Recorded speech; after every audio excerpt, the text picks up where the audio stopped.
Salut, moi c'est Gaël, du coup j'incarne le rôle de...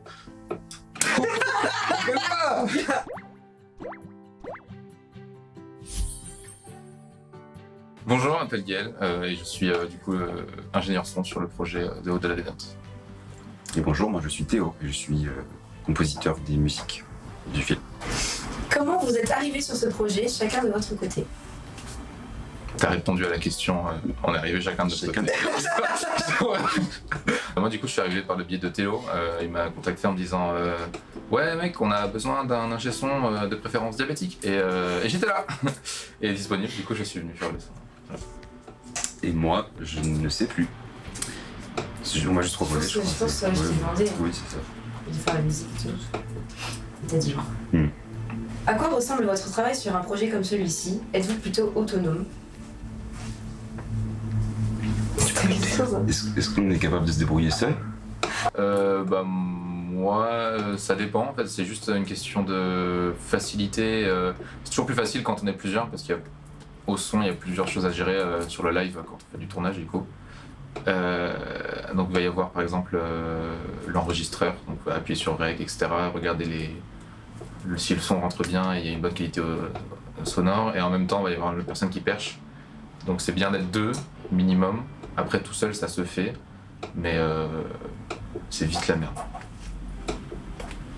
Moi, que je fasse tout seul ou pas, ça change pas grand chose. J'ai préféré faire quand même avec Laurine parce que c'est plus pratique d'avoir la réal pour faire les sons du court-métrage, mais non, sinon.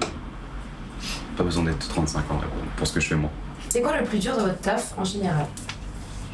Le social. Parce que tu détestes les gens, ça. Oui. On va commencer par le plus simple.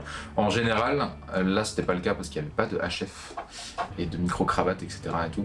Mais c'est être à l'aise à poser des micro-cravates parce qu'en tant qu'ingé son, on rentre vite dans l'intimité des gens et des acteurs. Et du coup, genre si c'est pendant leur moment de répète ou genre où ils doivent se focus avant la scène, c'est toujours un peu tricky d'aller dire salut, je suis pas un pervers, juste je t'ai branché les micros, faut que je te branche, voilà, littéralement. Donc ça c'est le plus tricky. Après le plus compliqué, après c'est toujours de réussir à avoir un bon son. Ouais, de fou réussi en plus.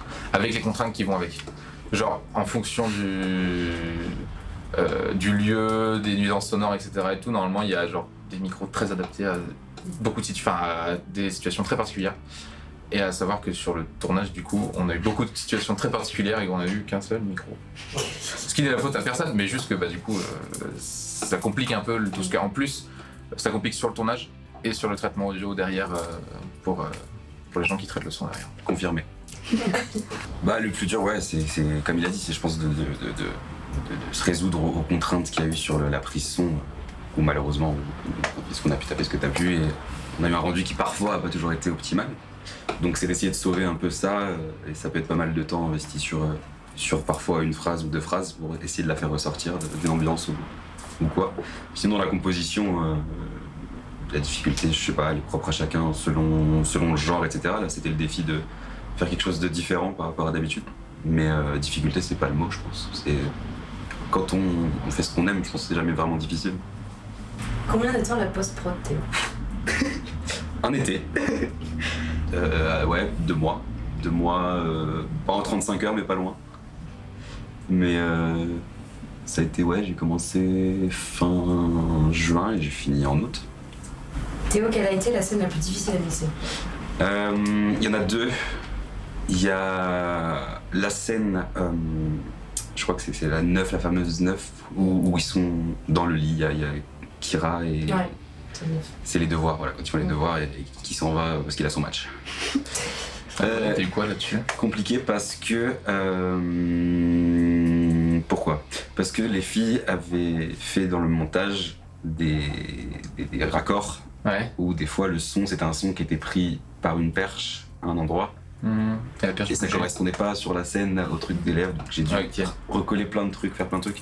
Et surtout, je sais pas ce qui s'est passé, mais la qualité était un peu bizarre du son, genre. Elle était pas comme les autres, donc tu t'entendais que le grain était pas le même, genre dans le truc. Alors que c'était pareil, je me rappelle, j'étais là. Ouais. Donc je sais pas ce qui s'est passé. Et donc c'était pour essayer de faire en sorte que ce soit pareil. Parce que Gaël s'est endormi pendant Moi, non. On a l'image. Ah, merde, de toi comme mais ça. quand t'étais là, sur le côté. C'est ok. C'est vrai que la journée là a été longue. Puis la deuxième, du coup, je dirais la scène dans les toilettes où forcément t'as des échos de partout. Il faut choper juste les phrases dans le mixage derrière, c'est pas évident. Mais ça va dans le rendu derrière. Gaël, y a-t-il une scène particulièrement compliquée à gérer avec la perche? Celle où faut se mettre sous une table. Non, en vrai, c'était pas le plus compliqué. Sous la table, ça va, j'étais chill. J'étais en train. C'est rigolo. Mais compliqué, non. C'est toujours, encore une fois, le plus tricky un peu, c'est de penser en amont, genre où positionner la perche. Parce qu'en fait, la perche, c'est toujours ce qui se place en dernier, avec surtout des installs. Là, ça va, il n'y a pas trop de lumière sur le tournage et tout. Il faut pas non plus que la perche du coup soit dans le champ. Faut qu'on capte les voix en même temps, pas que ce soit des timbrés et tout. Faut que j'ai de la marge de manœuvre, de pouvoir si c'est un dialogue avec plusieurs personnes, de pouvoir pointer les différentes personnes et tout. Mais purement genre sur le moment boomé, enfin perché du coup, ça a été la dernière scène qu'on a tournée le dernier jour, genre dans les escaliers, où j'avais plus de bras parce que c'était la perche dépliée au max et à bout de bras, donc c'était le truc le plus compliqué on va dire. Ça se fait. Théo, quelle est ta musique préférée de l'album? Je pense que t'as fait en vrai. Le cookie. La balle est retombée hier aussi. Bah oui. Je sais pas. Ouais, c'est dur, je sais. Quel est ton album préféré de l'album? Je dirais simple. le numéro 2, je dirais. Ok, d'accord. En vrai, c'est compliqué. Peut-être au-delà des notes, la chanson de base, parce que c'est la première que j'ai faite et c'est celle qui a le plus résonné dès le début pour les gens. Même si les autres sont cool aussi, hein, mais je sais pas, ouais. Je vais pas me mouiller, je vais dire au-delà des notes. Et toi, Gaël, si t'as écouté l'album, c'est quoi la musique? J'ai écouté l'album. Après, moi, le plus, c'est la musique vraiment que tout le monde chantait. C'est vraiment au-delà des notes qui a marqué un peu tout le monde. C'est vrai. Quelle a été la musique la plus simple à faire et pourquoi? Alors, la plus simple, c'est Trousse hors d'air, C'est vrai. qui a été faite en 2 minutes 30. Voilà, franchement, juste j'ai écrit les paroles, voilà, c'était en action vérité. J'ai écrit Trousse hors d'air avec 4 accords que j'ai fait tourner pendant 2 minutes. Et voilà. Et à l'inverse, laquelle a été la plus compliquée et pourquoi? La plus compliquée, I Just Wanna Be With You, je dirais. Ah putain, Celle de la fin, la dernière. toute fin. Ouais. Oh my god. J'ai en français. C'est quoi? J'ai juste envie d'être avec toi et tout ça en français. Ah merci, c'est mignon. Toi aussi. Oui, parce que du coup, elle était... Ouais, on a 2 dessus. Un autre musique à nous? Bah oui, C'est Just Wanna Hold You. c'est ce que j'ai dit. En français, c'est presque la même chose. Après, ce n'est pas loin. Bah ouais, il y a une histoire de 2 personnes. Enfin voilà. Mais c'est tout.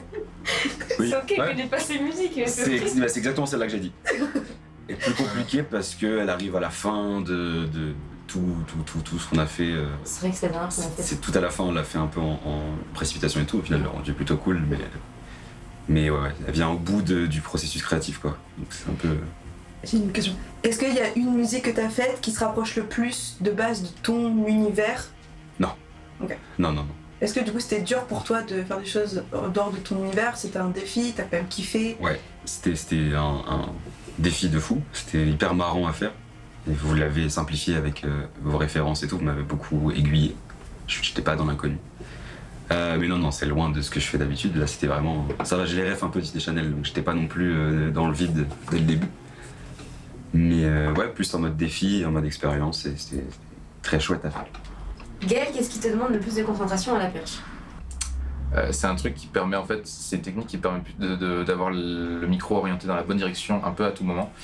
Et c'est en fait de percher dans une direction sur un acteur et de regarder fixement, ce qui peut être très bizarre du point de vue de l'acteur, mais l'autre acteur qui parle pas, pour capter le moment où il va prendre la parole et dire sa réplique. Ça marche beaucoup quand on fait des trucs genre interview nature du coup, avec pas de script du tout, que dalle, ou quand on connaît pas un scénario et qu'on n'a pas le script à l'avance, ce qui peut être c'est pratique comme technique. Et du coup c'est vraiment un truc où si on n'est pas concentré 100% du temps, on a une chance sur 2 de rater le moment là, donc faut être concentré tout le temps. Est-ce que du coup, tu dois connaître le scénario sur le bout des doigts à la base? Alors en tant que Perchman, ouais. Ok. Perchman a en fait, on va dire traditionnellement, il reçoit en même temps que les acteurs, enfin pas en même temps que les acteurs, mais en fait genre dans les réunions de prod, etc. En fait, il reçoit et il lit le scénario et en fait, en général, t'apprends pas tout le scénario. Mais en fait, la veille au soir, quand tu arrives sur un tournage, tu sais ce que tu tournes le lendemain et tu repasses en boucle tes trucs, etc. Est-ce que, Gaël, il y a des scènes que tu redoutais? Redouter, non. Il y en a une que j'ai genre pas spécialement kiffé à tourner parce que c'était genre vraiment tricky de fou. J'ai failli, je pense, me casser la nuque une paire de fois. Quand on est devant la fac et qu'on recule et que j'ai pris 2 fois le mur et tu m'as marché dessus et voilà. Ouais, en plus premier jour, c'est vraiment pour mettre en confiance et tout, c'est cool. Mais sinon non, c'est toujours le truc tricky de faut marcher sans faire de bruit, sans faire bouger la perche et tout et ben, c'est le métier de perchman. Okay. Théo, est-ce que tu as composé plutôt à partir des images ou des émotions des personnages? Alors ça dépend. Les chansons originales, elles sont composées à partir du scénario la plupart du temps et des choses qu'on m'a passées, les références que vous m'avez passées. Parce que vous aviez une idée précise de ce que vous vouliez, je pense à la séquence de la friperie. Vous aviez une idée très précise de la sonorité que vous vouliez et ça, donc pour moi j'ai juste à reproduire ce que vous voulez. Donc là je l'ai fait avant les images. Sur tout ce qui est les sons qui sont de l'ambiance plus, ou les personnages, les thèmes des personnages un petit peu, ça a été fait assez tard, une fois qu'il y avait le montage final en vrai, avec les émotions des personnages en essayant des fois de faire ce truc très Disney Channel de faire correspondre une émotion à une note ou un son. Tessa a beaucoup ça dans le court-métrage. Et sinon, ouais, non, ça dépend. J'ai eu le scénario assez tôt aussi, du coup, pour rebondir sur ce qui a été dit tout à l'heure, et donc dès que j'ai eu le scénario, j'ai pu commencer à réfléchir à quoi écrire par rapport à quel moment, etc. Et dernière question, est-ce que vous voulez continuer dans ce métier plus tard? Pas du tout, non, je déconne. C'est con. Imagine, tu fais des études et non. Bah, le truc, c'est que ouais, c'est vrai. Mais c'est une question qui est un peu large, parce qu'on a fait plusieurs métiers, je crois, sur le tournage. Oui. Gaël a fait le tour de tous les métiers du son. Oui, bah après, ça se fait souvent dans des petites prods et il n'y a pas grand monde. Continuer, oui, dans tous les cas, genre dans le son, ouais. Moi, les tournages et tout, je kiffe. Et la post-prod aussi. Bon, là, j'ai fait la post-prod, mais moi, oui, il n'y a aucun lézard. Ce sera la même réponse. Hein. Donc ce sera autour du son, si possible. Et oui, du copie. Et du coup, après, moi, je le sais, mais vous voulez vraiment travailler ensemble genre, est-ce que l'idée est vraiment genre juste comme ça, ou vous avez vraiment cette optique de genre vous dire ok, genre, ce serait trop cool d'avoir. Même si on s'aime pas, ouais, on a des projets. Ouais, on a ça. Ok, un dernier mot pour la fin peut-être. Un mot pour la fin. Et merci. Oui. Bah, merci à vous en tout cas. Bah.